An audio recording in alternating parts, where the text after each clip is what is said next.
C'est une maison d'édition, Harmattan. Alors, l'Harmattan, c'est une grande maison d'édition, elle est plus à présenter. Tout à fait. Parce que nous avons vraiment édition, livre. Pourquoi on a choisi cette maison d'édition? C'est parce que tu as été en France ou...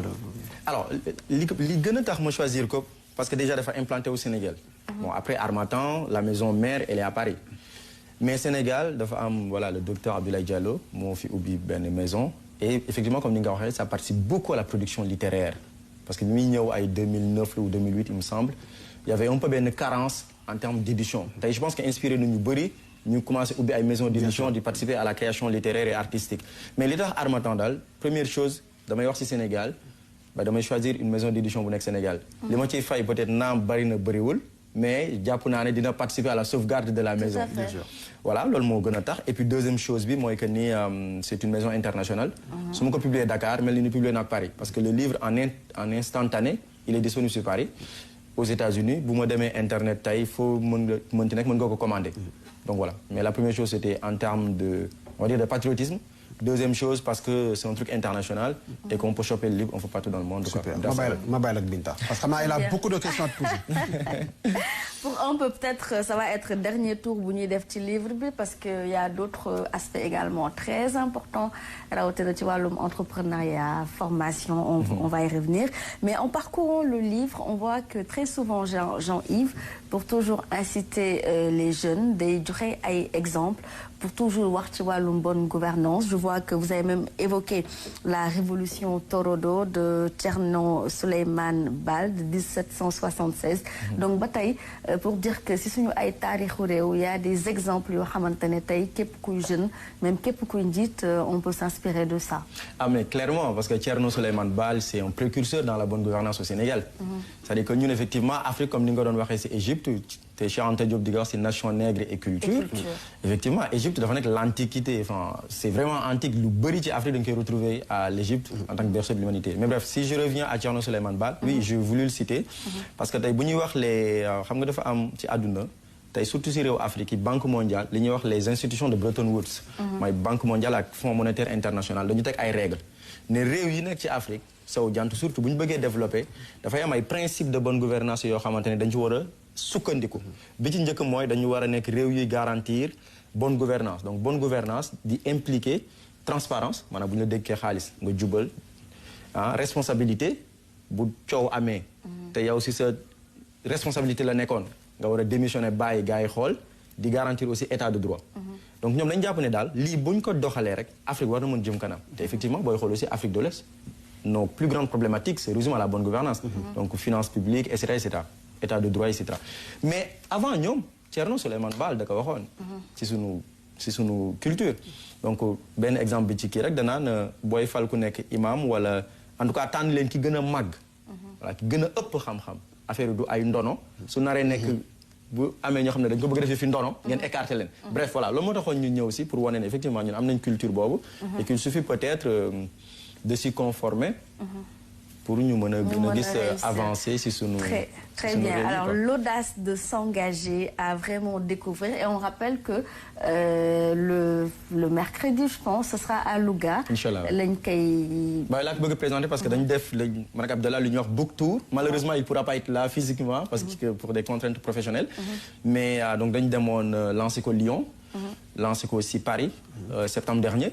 Mais on se disait, en dernier lieu, il faut venir au Sénégal. Parce qu'on parle du Sénégal. Moi, je venir au Sénégal. Et moi, au Sénégal, Louga la jugé, naam judo ma fa. Mais xam nga fo def sa parcours enfance rek, xam fa sa xariti, xamé fa amé fa say diplôme avant di ñëw université. Mën naa ne foofu nga dëkk. Donc moi je préfère dem Louga, pas Dakar parce que ñëpp dañuy def lépp Dakar. Je dis non, là il faut que ñu dem Louga. Donc on sera à Louga mercredi prochain inchallah pour en parler avec sunu xarit yi, sunu parents et sunu professeurs yi quoi. Man am na lu ma interpellé balaa ngay avancer rapidement. Am na lu ma interpellé en fait bi ngeen def présentation livre bi et aussi tamit dañ ko retrouver dans le contenu. Mooy da ngeen wax benn passage bu ma interpellé. Vous dites la jeunesse est coupable, en même temps victime. waaw loolu nekk na loo xamante bëggoon naa en fait nga développé ko un peu par rapport à ce thème là. alors dañuy effectivement parce que Abdallah da si ñëw lu bëri mais li ñu remarqué mooy dañuy woote dans ce livre là à une implication de la jeunesse maanaam jeunes yi il faut que ñu jóg di dox ay jéego bañ di xaar forcément lépp si état.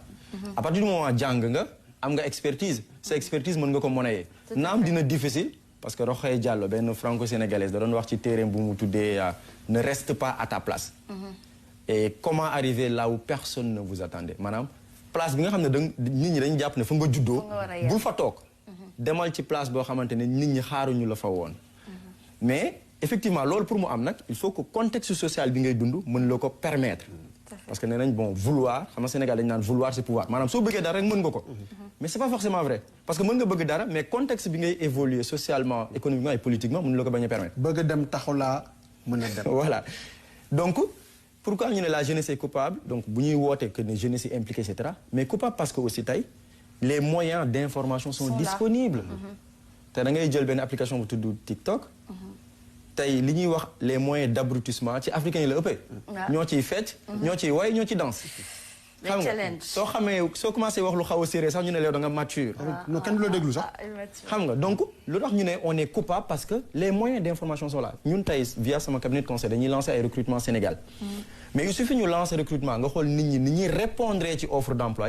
du la bett ci beaucoup de jeunes bu ñu amul liggéey parce que techniquement et professionnellement ils se préparent pas pourtant da nga gis ko am doctorat wala ko am master 2 mais bu répondre ci offre d'emploi bi da nga naan non mais c'est pas possible ki na la mën a répondre ci offre mel nii ak façon bi muy répondre mais problème bi lan la problème de formation la wala lan la en fait formation la et que les jeunes aussi en tout cas la plupart dañuy xaar lépp ci seen ay prof wala ñu si bëri aussi duñ def effort parce que effort bi ngay def tey maîtriser TikTok soo ko defee ne serait-ce que pour maîtriser comment répondre à une offre d'emploi via YouTube bind CV lettre de motivation mais il y a beaucoup de jeunes au Sénégal mënuñu la defaral CV et ça Jean-Yves si TikTok boobu ñuy nekk mën nga ko fa jàngee ci Facebook mais mën nga ko jàngee YouTube partout mën nga jàng mais ne serait-ce que faire un CV c'est très simple moo tax ñun on a un pôle Ashura académique du coup dañuy def des formations sur la pratique et l'insertion professionnelle donc loolu bokk na ci raison aussi ñëw Sénégal parce que dañu doon développer ay cours en ligne et dama bëggoon def le dernier cours en présentiel ak ñoom parce que soo koy def en ligne c'est intéressant mais dama ko bëggoon def en présentiel gis leen wax ak ñoom donc c'est ce qu'on fait là dans la voilà et parlons de ça Mink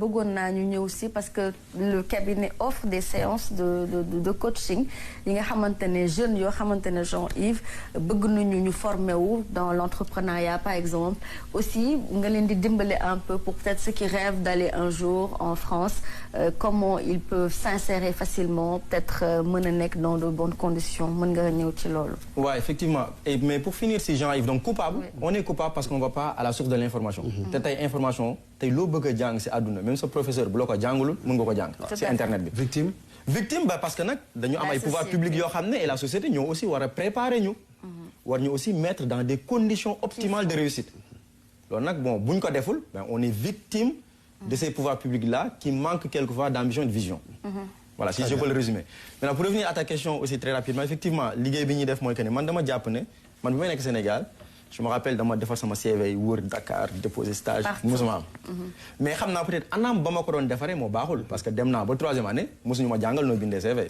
mosuñu ma ne boo bëggee liggéey tey boo gaa nii ngay def bu ñu la yóbboo si entreprise jox la ordinateur pour nga manipuler ko nii la bref donc ñuy def des formations sur la pratique et l'insertion professionnelle parce que Sénégal dañuy jàngal lépp mais du ñu jàngale en tout cas ñu si bëri nan ngay amee xëy ak boo amee xëy nooy def ba toog fa même entretien d'embauche bi sax duñu la ko jàng dafa am noo koy préparer donc du coup sur ces modules là yi nga xam ne dañ koy développer 3 modules principalement le développement personnel la maîtrise et l'insertion du monde professionnel sénégalais et l'entrepreneuriat donc dafay ñëw sur surtout en tout cas c'est des cours pratiques parce que man bëgguma di def théorie rek c'est intéressant mais il faut que jeunes yi finalité bi ñuy jàng yëpp c'est pour am liggéey bien sûr boo nekkee université école boo mënti nekk li ngay viser mooy après insertion professionnelle mais duñu leen jàngal nag comment s'insérer professionnellement et loolu lañ lay nekk di développer di ci liggéey aussi via notre pôle formation quoi Binta mu doon lu am solo waxtaan bi neex na waaye waxtu waa ngi dab waaw mu ngi nii dab en tout cas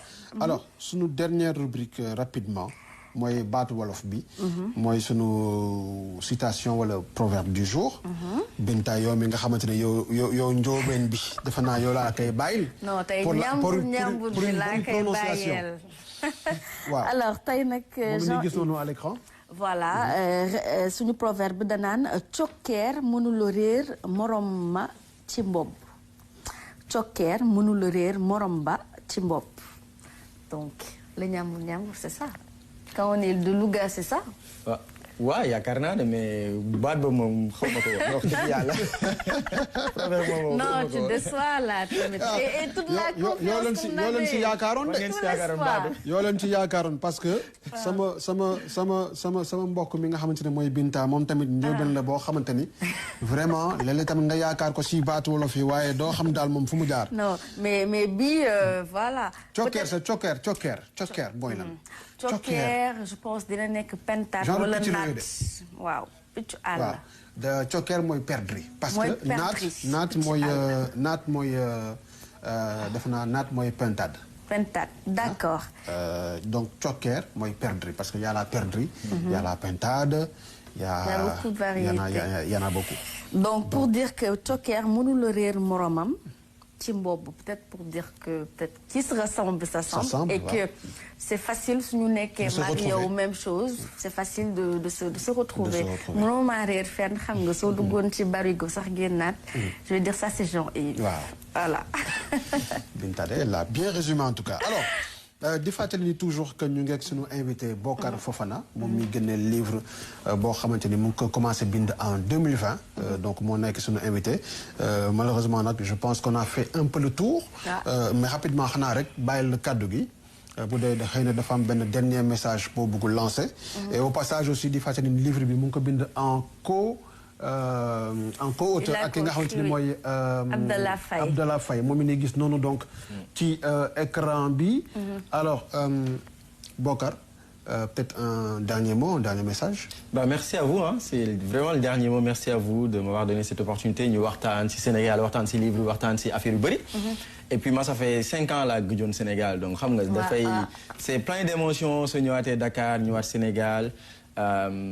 Voilà donc remercier suñu maison d'édition bi Harmattan bu faciliter tout ça et puis remercier nos parents ñi ñuy seetaan voilà tout le monde et dites-nous où est-ce qu'on peut se procurer ce livre également mën nañ ko amee à Harmattan voilà Harmattan suñu demee Harmattan facilement mën nañ ko am d'accord et vos différentes plateformes digitales parce que la formation se passe également là-bas et sa chaîne YouTube pour les gens qui sur ma chaîne YouTube Sunugal sa kanam noonu laa ko tuddee Sunugal sa kanam nga xam ne dafay nekk bërëb boo xam ne dama ciy waxtaanee lépp luy soxal Sénégal ak Afrique di revenir un peu sur les enjeux publics voilà mu nekk voilà une plateforme web média boo xam ne voilà et sur Facebook c'est où sur Facebook si sama tour LinkedIn mais principalement daal ku nekk Sénégal su demee maison d'édition Harmattan je pense si VDN bi la non je parle plus de la science les séances de coaching tout ça pour nous suivre en fait oui alors via notre site web www.humanresourcesadvising.com voilà on est sur Instagram sur au même Facebook. nom sur Facebook sur LinkedIn très bien voilà sur TikTok parfait voilà. Et merci. Le livre est disponible à la maison d'édition Harmattan Sénégal l'audace de s'engager. Et on se donne rendez-vous le mercredi fête Louga pour présentation. xam naa dama lay yóbbaale ak Jean-Yves. avec plaisir Binta mi Binta dina ànd ak yow de. man nañu ma accueillir xam nga ak lu sedd ak lu neex. non Louga moom xam naa njàmbur yi dañu mën. Binta boo leen bëggee mu ñëw. préparé leen ginaar yu bëri. voilà juste ça dafa bëgg ginaar. ok. waa kañ Binta. merci beaucoup Jean-Yves un plaisir de toujours partager le plateau avec toi et merci à notre invité c'est toujours également un plaisir un honneur de recevoir des jeunes yoo xamante ne ils ont quelque chose à dire or le service public c'est pour ça c'est pour permettre bien sûr à ceux qui ont quelque chose à dire pour le développement de notre pays pour suñu jeunesse gën a consciente ñu mën leen indi fii ñu wax ak askan wi donc merci encore une fois à toi et félicitations.